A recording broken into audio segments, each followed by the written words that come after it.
किसान साथियों राम राम। आशा करता हूँ आप सब ठीक ठाक होंगे। साथियों आज हम चर्चा करेंगे नरमा की बिजाई और भाव के ऊपर।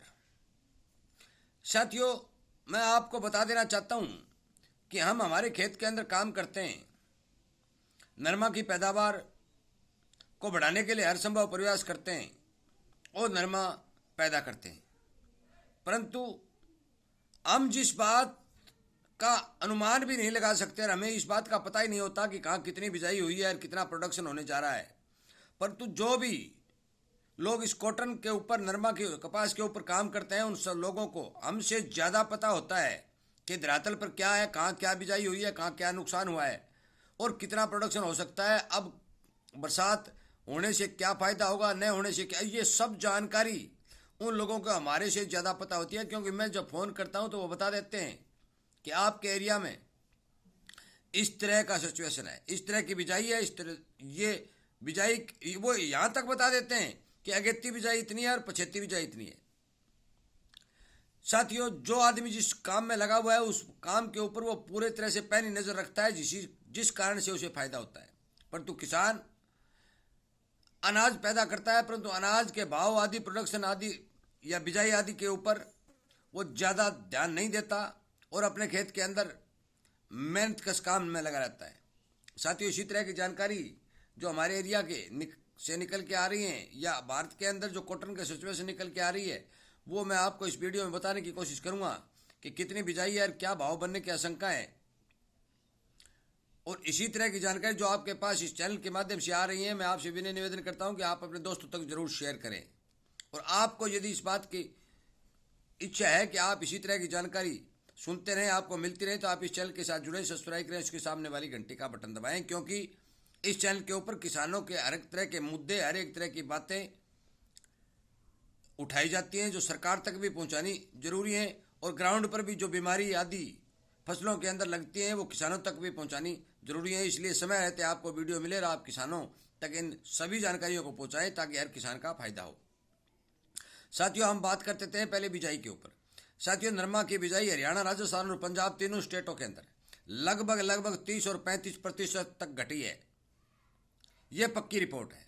महाराष्ट्र और गुजरात, मध्य प्रदेश के अंदर बिजाई सामान्य चल रही है, परंतु अब बरसात का सीजन आना, मानसून आनी है, उसमें भी काफ़ी एरिया के अंदर कॉटन की बिजाई होगी। वो पूरे आंकड़े निकल के आएंगे, परंतु हरियाणा, राजस्थान और पंजाब के अंदर नरमा की बिजाई का सीजन निकल चुका है और इसके अंदर 30 और 35% की वास्तव में ही कमी है ही है, जिसमें कोई शक नहीं है। साथियों राजस्थान के बहुत बड़े हिस्से के अंदर पिछले दिनों जब मौसम खराब हुआ था और आंधी चली थी, उसके अंदर हजारों एकड़ नरमा जो किसानों का था, जो उगाव होकर तैयार फसल खड़ी थी, उस फसल को भारी नुकसान हुआ है। कई खेतों में तो बिल्कुल जल गया है, उसका वापसी होना कोई संभव नहीं है। हरियाणा के भी कुछ क्षेत्र है आंधी की चपेट में आए, वहां भी किसानों को बहुत नुकसान हुआ है। इसका मतलब साफ और सीधा है कि हरियाणा, राजस्थान और पंजाब के अंदर अब की बार कॉटन की पैदावार बहुत ही बेहद ही कम होनी जा रही है। साथियों हम बात कर लेते हैं भाव की। साथियों आपको पता होगा कि शुरू से ही वियतनाम और बांग्लादेश की जो डिमांड है रुई के ऊपर, वो डिमांड ताज़ा चल रही है और वो ये बात बार बार ये कह रहे हैं कि हमें रुई चाहिए, हमें कॉटन चाहिए, परंतु इसके भाव जो अनुमान लगाया जा रहा था वो भाव नहीं बने। और इनका सबसे बड़ा कारण सामने निकल के जो आ रहा है वो यह है कि अंतर्राष्ट्रीय बाजार के अंदर रुई में भारी मंदी दिखाई दी है, क्योंकि पिछले ही हफ्ते 70 सेंट के हिसाब से रुई का भाव जो है अंतर्राष्ट्रीय बाजार में लुढ़क गया, 70 तक आ गया। 103-4 सेंट होकर के 70 से तक आया, तो इसका मतलब है कि 1/3 भाव जो अंतर्राष्ट्रीय बाजार के अंदर घट गए और उस घटने के कारण रुई के भाव पर दबाव बनता रहा। साथियों मैं आपको बता देना चाहता हूं कि जिन जिन सरमाईदारों ने इसके ऊपर दबाव बनाया है और अपनी बिकवाली करके अंतर्राष्ट्रीय बाजार के अंदर ये भाव घटाए हैं, साथियों ये भाव जायज़ कतई नहीं, ये भाव कतई नहीं रुकने वाले हैं। मंदी जरूर है, परंतु इसका सपोर्ट लेवल जो 70 तक आया है वो दोबारा 80-85 तक जाने की भरपूर उम्मीद बन रही है। साथियों मैं आपको बता देना चाहता हूं कि सब बाजार के ऊपर काम करने वाले बड़े बड़े सरमाईदारों का यह खेल चल रहा है कि यदि हम भाव को इतना ज़्यादा गिरा देंगे तो बाजार के अंदर दहशत फैल जाएगी और छोटा व्यापारी या जिस किसान के पास थोड़ा बहुत माल बचा हुआ है क्योंकि अब किसान के पास माल नहीं है, वो केवल 10-15% माल ही किसान के पास बचा है, क्योंकि नरमा की अगली फसल आने वाली है। तो किसान के हाथ से माल पूरा का पूरा निकल चुका है। साथियों, जब उन्हें यह लगेगा कि किसान के पास या छोटे व्यापारी के पास कोई माल की संभावना बची ही नहीं है, तो वह अपने हिसाब से भाव तय करेंगे और रुई के अंदर तेजी दर्ज की जाएगी। ये संभावना व्यक्त की जा रही है।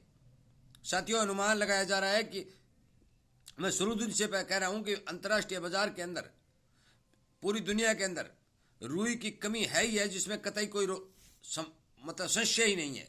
उस रुई की कमी को पूरा करने के लिए रुई की अत्यधिक जरूरत पड़ेगी और पड़ेगी, परंतु अंतर्राष्ट्रीय बाजार के अंदर जिन लोगों ने स्टॉक पूरा कर रखा था, उन्होंने अपना धुआं स्टॉक काटना शुरू कर रखा है। क्यों? कि मंदी के डर से वो लोग स्टॉक काट रहे हैं, जिसके अंदर पूरी दुनिया के अंदर रुई के भाव दबे हुए हैं। साथियों, जल्दी जिन बाजार के जानकारों से मेरी बात हुई है, उनका कहना है कि जल्द ही इसमें सुधार होने का अनुमान है और सुधार होगा भी। इसलिए जिन किसान भाइयों के, छोटे व्यापारियों के पास नरमा बच पड़ा है, तो वो कम से कम सरकार जब तक एमएसपी तय नहीं करे तब तक वो इंतजार करे। यदि सरकार एमएसपी तय करने के बाद भाव पर यदि कोई दबाव दिखाई दे तो आप अपना सेल नरमा कर सकते हैं, परंतु सरकार ने ऐलान किया है कि अब की बार लगभग 5 और 10% तक एमएसपी बढ़ाई जाएगी। यदि सावणी की, जिसे बोलते हैं हम, सावणी की फसलों की एमएसपी सरकार बढ़ाती है तो नरमा के भाव को भी अच्छा सहारा मिलने की उम्मीद बनती है। साथियों, मेरा आपसे विनय निवेदन है कि आप इस बात पर गौर करें और हो सकता है तो सरकार के एमएसपी बढ़ाने तक अपना नरमा स्टॉक करके रखें, ताकि आपको ये भाव मिल जाए। साथियों, ये भाव कहीं जाने वाले नहीं है। 7,7100 आप कभी बेच लेना, क्योंकि इससे मंदे भाव आने का कतई कोई अनुमान नहीं है। भाव अब आएंगे तो उठेंगे, इससे मंदे नहीं जाएंगे।